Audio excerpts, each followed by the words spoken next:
O UNB aprova cota trans para 2025. Laboratório de Produtos Naturais da UNB lidera pesquisa para tratamentos de doenças com ativos do Cerrado. O UNB e o Ministério das Mulheres formam parceria para viabilizar a Casa da Mulher Indígena. Universidade de Brasília é destaque com o projeto de extensão Mamutes do Cerrado. Conheça o Plano de Logística Sustentável da Universidade de Brasília. O UNB oferece disciplina para o desenvolvimento de jogos digitais. Veja também como um projeto de extensão transforma a realidade para atletas. Estudantes e professores do Departamento de História se unem no projeto de extensão Memória e Ditadura. E a trajetória de quem busca o sonho de voltar a estudar na terceira idade. Eu sou Bianca Oliveira. Eu sou Gabriela Santos. E começa agora o Universo UNB.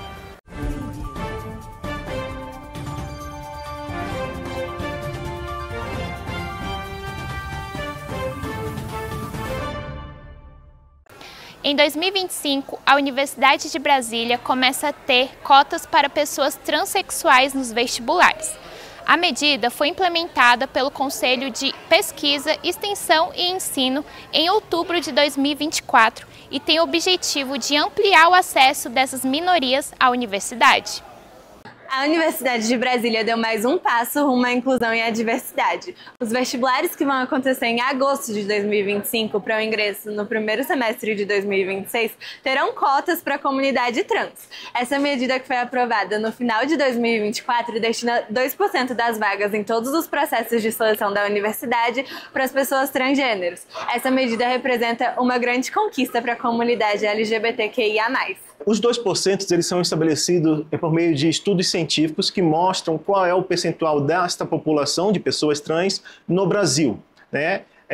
E os números também que justificam como elas estão afastadas do processo do ingresso a universidades, às instituições de ensino superior. É importante também dizer que esses 2% eles estão relacionados à questão de ingressos primários, que corresponde praticamente a uma vaga por curso na nossa instituição no que tange ao ingresso primário na graduação na UNB. Não tendo candidatos que sejam aprovados ou que eles sejam atendidos no pleito de pessoas trans, essas vagas voltam o número de vagas da ampla concorrência.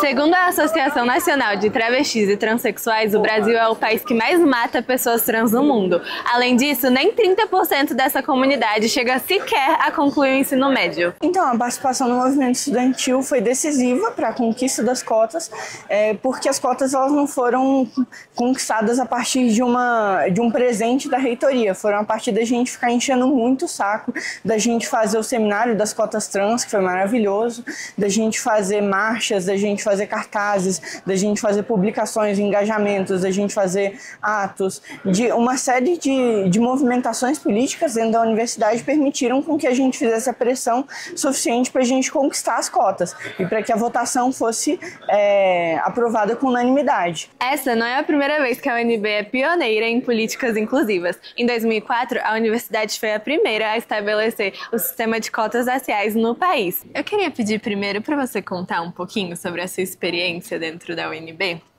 A UNB sempre foi um local muito amigável, né?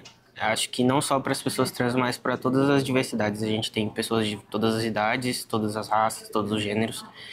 E sempre foi um lugar muito confortável, foi um lugar onde eu encontrei outras pessoas trans também, né? O Comitê Permanente de Ações Afirmativas será o responsável por definir os procedimentos de heteroidentificação dos candidatos, ou seja, um processo de verificação da autodeclaração. Ele também vai ser o responsável por receber e investigar as denúncias, garantindo a efetividade das cotas trans na Universidade de Brasília. As doenças crônico-degenerativas, como obesidade, diabetes e Alzheimer, são as principais causas de incapacidade e morte pelo mundo. Para contribuir para a solução desse problema, o LAPRONAD conduz estudos para o tratamento dessas doenças. O Laboratório de Produtos Naturais da UNB é um projeto de extensão da universidade que conta com a participação de alunos de graduação e pós-graduação do curso de farmácia. As pesquisas buscam formas de tratamento para doenças a partir do Cerrado, o segundo maior bioma do Brasil.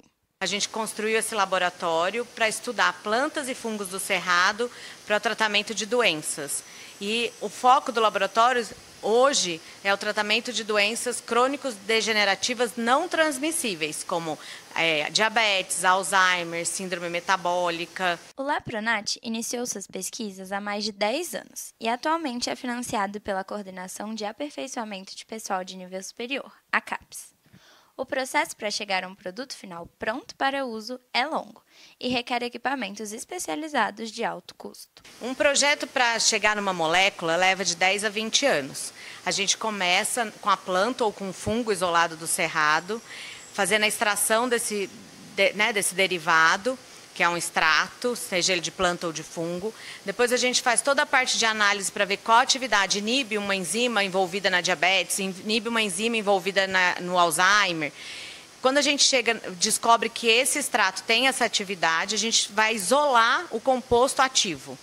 E de cada 10 mil moléculas, uma consegue chegar num medicamento ou num produto acabado.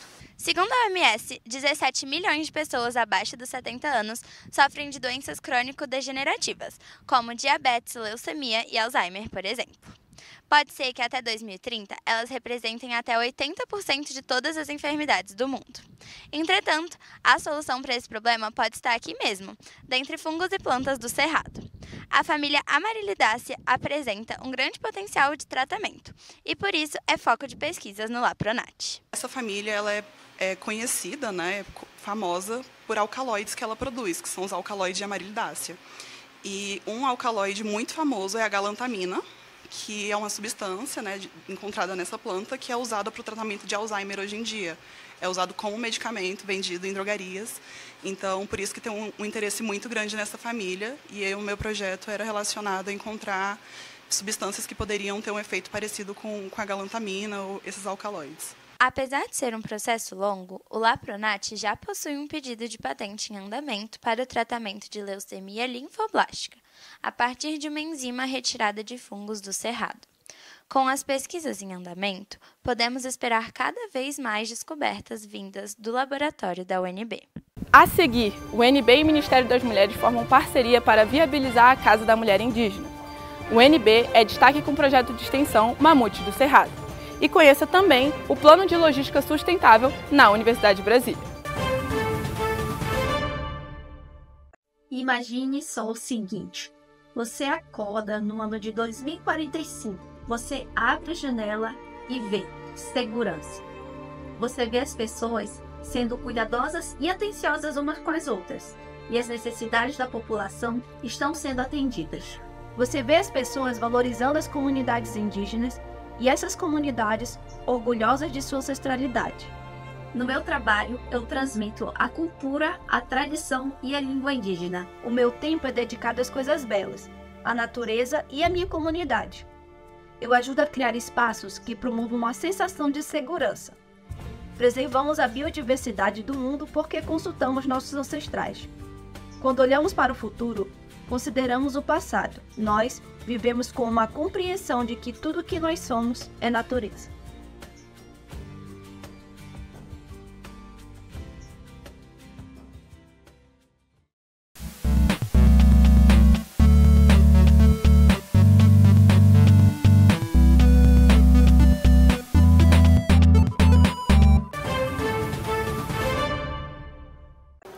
As mulheres indígenas brasileiras contarão em breve com espaço de acolhimento e proteção. A UNB, junto ao Ministério das Mulheres, celebra o termo que dá o pontapé inicial para a construção da Casa da Mulher Indígena. Um indicador com dados preocupantes motivou a criação da CAMI. O número de casos de feminicídios de mulheres e adolescentes indígenas aumentaram em 500% entre 2003 e 2022.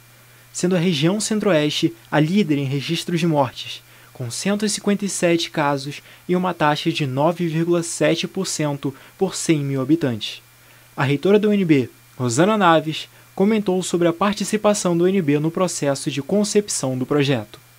Olha, no UNB tem uma tradição de contribuir com as políticas públicas em nível nacional. Então, essa parceria da Universidade de Brasília com o Ministério das Mulheres e o Ministério dos Povos Indígenas para viabilizar a criação e a construção da Casa da Mulher Indígena é estratégico para nós, porque envolve, para além do próprio projeto arquitetônico, um grande levantamento etnográfico referente aos povos indígenas que vão ser atendidos, em princípio, em 5 regiões brasileiras. Então, é uma projeção internacional, considera a expertise dos grupos de pesquisa da Universidade de Brasília, nesse caso específico, a Faculdade de Arquitetura e Urbanismo, que tem também uma tradição de trabalho especializado nas questões de gênero, né? E, para além disso, depois pode servir como um modelo para que a gente possa pensar internamente na Universidade de Brasília a nossa própria Casa dos Estudantes Indígenas. Além disso, a metodologia do projeto faz das mulheres indígenas protagonistas de todo o processo. A escuta ativa fará parte de todas as etapas, desde a capacitação técnica em direitos indígenas até a realização de concurso para a escolha do projeto arquitetônico para a construção da CAMI. As professoras da Faculdade de Arquitetura e Urbanismo e integrantes do LAB Mulheres, Arquitetura e Territórios, Carolina Pescatori e Maribel Fuentes, fazem parte do grupo que desenvolve as diretrizes para a criação da CAMI. A professora Carolina relata sobre a importância da CAMI para o acolhimento das mulheres indígenas. É muito importante entender que a CAMI ela vai oferecer serviços de suporte para a mulher indígena em situação de vulnerabilidade, em situação de violência. Tanto serviços jurídicos, psicológicos, de várias ordens, inclusive o abrigo emergencial. Então, é fundamental que a CAMI acolha as especificidades culturais, que são inclusive muito diversas, e esse é o grande desafio da CAMI em relação à Casa da Mulher Brasileira, que já existe o serviço no Brasil. O prazo de vigência do termo é de 14 meses e tem o valor de R$ 1.950.000. O aerodesign conquista cada vez mais espaço no Brasil. As instituições públicas de ensino são um incentivo para que essa tecnologia continue se desenvolvendo com qualidade no Brasil. Assim, a Universidade de Brasília se destaca com o projeto de extensão Mamutes do Cerrado. Já pensou em construir um avião ainda na faculdade? E já se perguntou como essas aeronaves ganham forma e eficiência para ficar no ar? Os conhecimentos de aerodesign são colocados em prática anualmente na competição SAI Brasil, um dos principais eventos de inovação da indústria aeronáutica brasileira. Aqui, a Mamutes do Cerrado é responsável por representar a Universidade de Brasília. O nome ele veio daquele vídeo, que é um vídeo antigo, um antigo meme da internet que tinha de um mamute pequenino que queria voar. Então é um vídeo muito famoso que fez sucesso acho que uns 15 anos atrás. Primeiro surgiu como era um clube que tinha um professor de ciências aeroespaciais. Ele tinha um clube que os alunos eles iam lá para conversar sobre aviação. E a partir disso, então, eles resolveram criar uma equipe chamada FGE, que era um trocadilho com o nome antigo do campus, que era FGA. E depois disso esse movimento ele foi caindo um pouco, só que alguns alunos resolveram pegar isso de novo e criar Mamutes do Cerrado. O aerodesign é um ramo da engenharia aeronáutica, que envolve a concepção, o desenvolvimento e a otimização de aeronaves em escala reduzida. Na Mamutes, eles se dividem em 6 áreas, em que o objetivo é criar projetos eficientes e levam em consideração pontos como a aerodinâmica, estrutura e o desempenho. E o objetivo final é alcançar o almejado primeiro lugar e concorrer a nível mundial nos Estados Unidos. A gente tem que trabalhar sobretudo com materiais muito leves e resistentes. Então a gente usa materiais compósitos feitos de fibra de carbono, fibra de vidro e de madeira. Por exemplo, aqui a gente tem a nossa fuselagem desse ano, que ela é toda feita de painéis sanduíche de espuma de PVC com paredes de fibra de carbono. Ela fica muito resistente e muito leve. A Mamutes se prepara anualmente para participar da competição SAI Brasil, que a cada 3 anos lança um novo desafio para o aerodesign. Entre esses já foram alguns como qual avião conseguia levantar pouso com mais bolinhas de tênis e qual equipe conseguia montar sua aeronave em menos de 3 minutos. Acho que não tem nem palavras para comentar, foi um momento único, foi uma das melhores experiências da minha vida. É muito bom ver o resultado de um trabalho que a gente dedicou tanto tempo, que a gente teve tantos desafios, e ele ser um resultado positivo e trazer muita alegria para a gente. Estar envolvidos na competição, eles entram em contato com outras universidades, com outros alunos, com outros professores e também com as empresas que patrocinam o evento. Hoje, os alunos aguardam ansiosos para descobrir qual será o próximo desafio que fará eles decolarem ainda mais alto. O incentivo à prática sustentável dentro do ambiente universitário vem se fazendo cada vez mais importante para demonstrar a importância do cuidado com o meio ambiente no nosso dia a dia. A UNB, por exemplo, se apresenta como uma das universidades mais sustentáveis do país. Isso acontece devido a diversas práticas realizadas dentro dos campi da universidade, incentivadas por projetos como o Plano de Logística Sustentável. Você já parou para pensar em como a Universidade de Brasília pode ser um ambiente de aprendizado profissional e pessoal? A defesa do meio ambiente é fundamental para a vida de todos os seres vivos. A emissão de gases poluentes, o uso de água inadequada e o descarte de lixos em locais indevidos contribuem para o desgaste do planeta Terra. Em ranking, a UNB é considerada uma das 3 universidades mais sustentáveis do Brasil. Por quê? A Universidade de Brasília é reconhecida por possuir um dos ambientes universitários mais sustentáveis do Brasil. Isso se deve a projetos realizados aqui na universidade, como o Plano de Logística Sustentável. Ele está em vigência desde 2023 e foi idealizado pela Secretaria de Meio Ambiente aqui da UNB. O principal objetivo desse plano é colaborar com o cumprimento de metas ambientais estabelecidos em um acordo feito por diversos países por meio da ONU. A gestão de resíduos sólidos e químicos, o reaproveitamento de água e o avanço na geração de energia são algumas das ações do PLS. O uso de carros elétricos para serviços da UNB evita a emissão de gases poluentes. Os resultados da implantação das lixeiras que recolhem resíduos sólidos se apresentam em dados recolhidos pela Secretaria.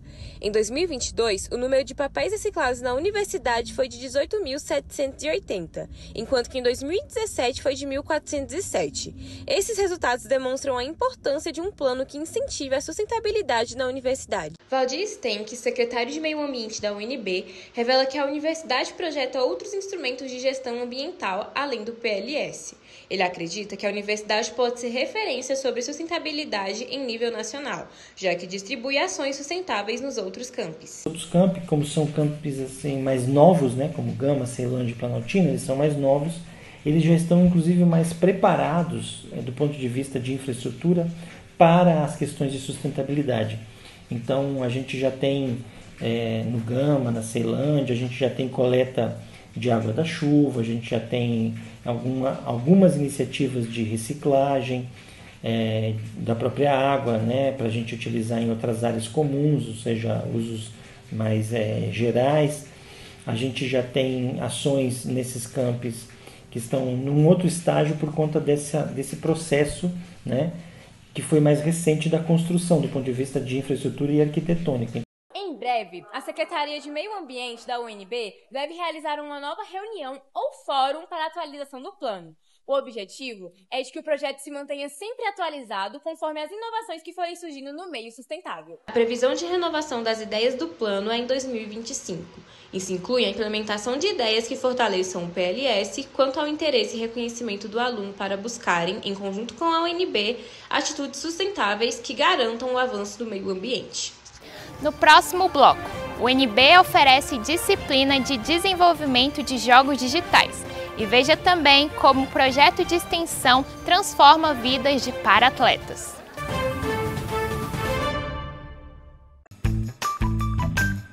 Que tal já começar sua graduação na UNB tendo uma experiência profissional? Para isso, a maioria dos cursos tem empresas juniores, também conhecidas como EJs. A Universidade de Brasília tem 47 empresas formadas por alunos de mais de 50 cursos.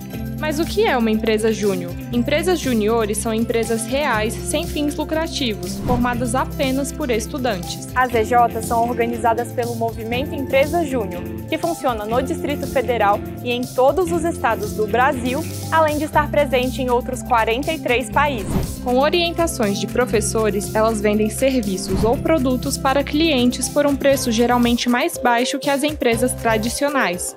Na EJ, todo o trabalho é voluntário, mas o dinheiro arrecadado é investido na capacitação dos membros. Para entrar, você realiza um processo seletivo e passa por um período de treinamento. Depois, você pode atuar nas vendas, na execução de projetos ou ocupar cargos de liderança. E aí, se interessou? Procure saber se seu curso tem empresa júnior. Além de desenvolver habilidades e conhecer pessoas novas, você descobre mais sobre o mercado de trabalho e sua futura profissão. Continue ligado na NBTV, que fica no canal 15 da NET, e também pelo YouTube e nas nossas redes sociais. Tchau! A universidade oferece uma disciplina que envolve diferentes processos no desenvolvimento de jogos digitais. 3 áreas do conhecimento são reunidas e agem em conjunto ao longo de todo o semestre. Iniciado no Departamento de Ciência da Computação, a disciplina Introdução ao Desenvolvimento de Jogos tem uma parceria entre os departamentos de Design e Música, para abordar todas as áreas de um projeto de jogo. Com a união de departamentos, a disciplina aborda a parte da programação, do design e da trilha sonora de jogos digitais. Equipes multidisciplinares são formadas com alunos de cada área, e todas devem produzir um jogo. Ao final do semestre, os jogos devem ser entregues e exibidos na mostra de jogos que eles realizam ao final da matéria. A professora Carla Castanho explica que a iniciativa de juntar as áreas não partiu dos docentes. Os nossos alunos já se conheciam, né? Eles já trabalhavam juntos em horários extra-classe, já se conheciam, já desenvolviam jogos e foram os próprios alunos que nos aproximaram. O professor Renan Ventura já foi aluno antes de ser professor. Ele ingressou na disciplina em 2011, ainda como aluno de música, e tinha o objetivo de compor a trilha sonora dos jogos desenvolvidos. Eventualmente, ele conseguiu auxílio de um professor para criar a disciplina no Departamento de Música de forma oficial em meados de 2015. Com todos os anos que tinha a disciplina conjunta, nessa junção, a gente fazia a disciplina da trilha e eu atuava ali como professor/monitor.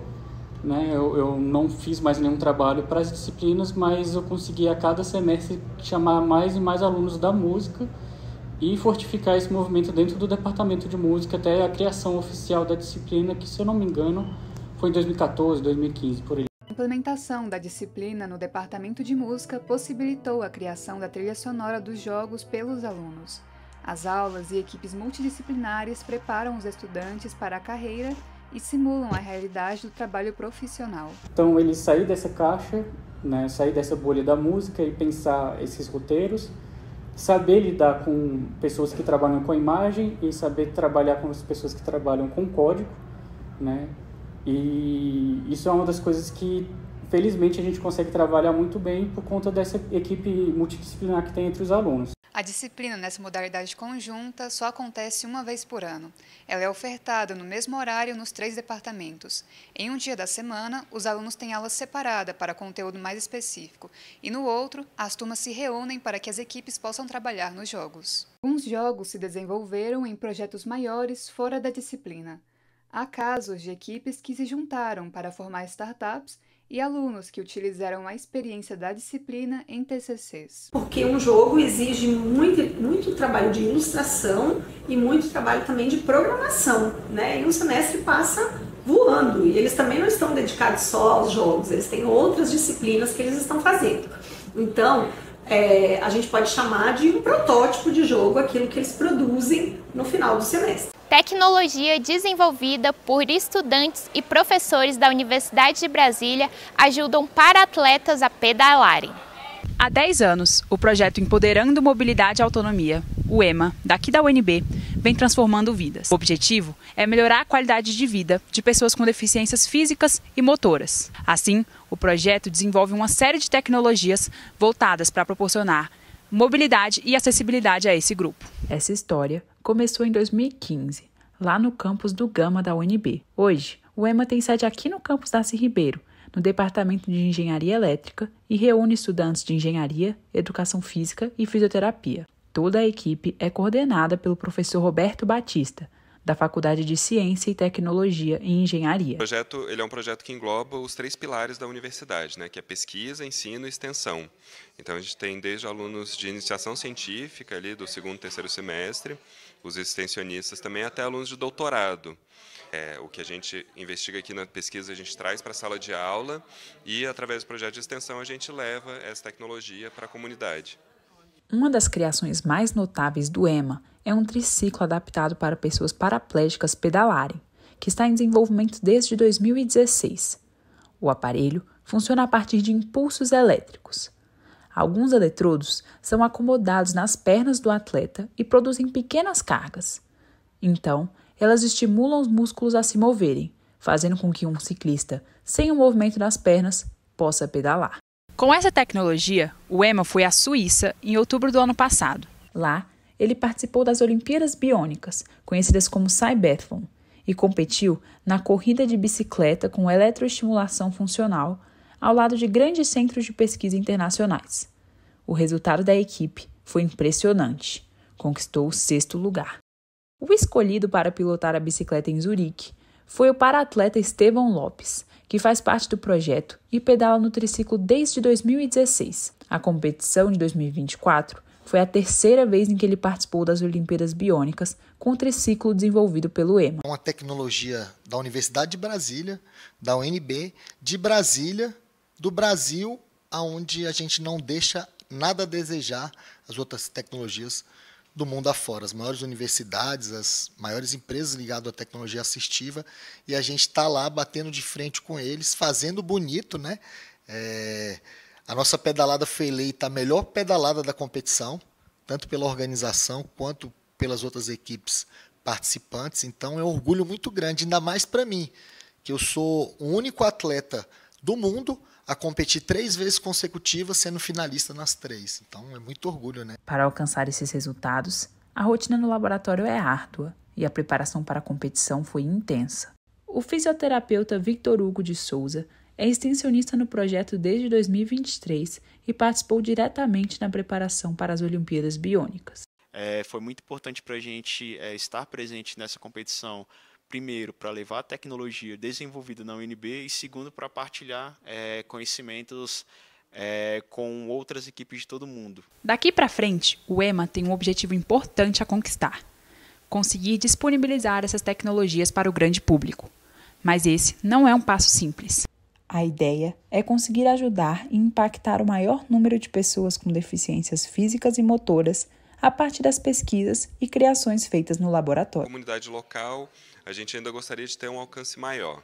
Esse tipo de tecnologia é uma tecnologia incipiente no mundo inteiro, então não é uma realidade em todos os centros de reabilitação, é uma coisa que ainda está sendo pesquisada e a gente vai estar trabalhando, né, para levar isso ao máximo de pessoas e tentar tornar o DF como um polo e tentar disseminar o máximo possível como uma forma de reabilitação. Depois do intervalo, alunos e professores do Departamento de História se unem no projeto Memória e Ditadura e a trajetória de quem busca o sonho de voltar a estudar na terceira idade. Na real, você tem ideia do que acontece nas universidades públicas do Brasil? Nas universidades públicas, a gente faz pesquisa, a gente aprende uma profissão, entra em contato direto com as pessoas no atendimento nos hospitais universitários, nas bibliotecas, teatros, cinemas, cursos de idiomas e se envolve em projetos que auxiliam muita gente.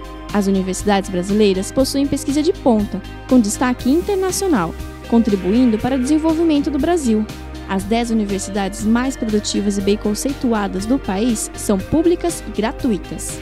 Para a maioria das famílias brasileiras, as universidades públicas representam a principal oportunidade de acesso a um curso superior. E se você não sabe, atualmente mais de 60% dos estudantes matriculados pertencem às classes D e E, gente como eu e você. Na real, essa é a universidade pública que você tem que conhecer. Já pensou ficar sem ela? Universidade pública e gratuita. É para mim, para você e para todo o Brasil.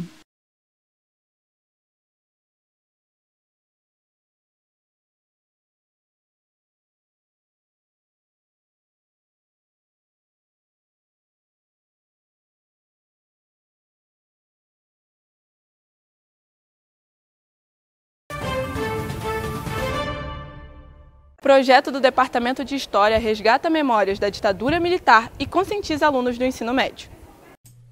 Não é segredo que durante a ditadura militar, a Universidade de Brasília vivenciou abuso e violência por ser considerada subversiva. Alunos foram sequestrados, torturados e assassinados por defender os ideais da democracia. Hoje, Com esses mesmos ideais, estudantes e professores do Departamento de História se unem no Memória e Ditadura Militar nas Escolas Públicas do DF, projeto de extensão que pesquisa e discute o tema. Desde 2017, o Memória e Ditadura nas Escolas Públicas do DF promove atividades que mostram as formas de repressão utilizadas e as levam, além da UNB, para conhecimento dos estudantes do ensino médio. Surgiu de uma necessidade que a gente notou já em 2016, 2015, de perceber que o negacionismo da ditadura e o revisionismo relacionado à ditadura civil-militar estava acontecendo no Brasil, principalmente por parte de jovens. O Memória e Ditadura já atuou em escolas públicas de 5 regiões administrativas do Distrito Federal. Aqui no Plano Piloto, em Ceilândia, no Guará, no Gama e em São Sebastião. O método utilizado é a apresentação do tema em aula preparada pelos extensionistas. E em segundo momento, os alunos de ensino médio constroem produtos. Fazer com que eles entendam, compreendam, analisem por eles mesmos o que foi a ditadura a partir de fontes historiográficas. O projeto recebe 1 ou 2 bolsas de extensão por semestre e, ocasionalmente, tem atividades financiadas por editais promovidos pelo UNB. Na Semana Universitária de 2024, o Memória e Ditadura realizou o Porão da Ditadura. Uma sala no subsolo do Instituto Central de Ciências, ICC, foi transformada em como seria uma sala de tortura da ditadura.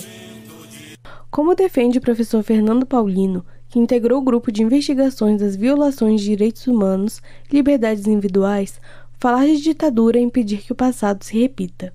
Um estímulo para que não mais aconteçam as situações de transgressão aos direitos humanos que existiram dentro da Universidade de Brasília e no Brasil, né? A UNB foi invadida 4 vezes. Em 1968, cerca de 500 pessoas foram detidas na quadra de basquete da Faculdade de Educação. Um estudante foi baleado na cabeça e outros 60 terminaram presos. Mas muitos estudantes da universidade ainda desconhecem o histórico de resistência e confronto dos dias do regime.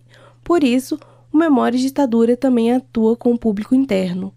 Pelos corredores da universidade, você já deve ter visto cartazes como este, de Carlos Brilhante Ustra, coronel que comandava o centro de tortura na época. Os cartazes têm como objetivo nomear os responsáveis pelos atos violentos na ditadura e manter a memória viva na UNB. A construção da memória de um povo passa por ações políticas.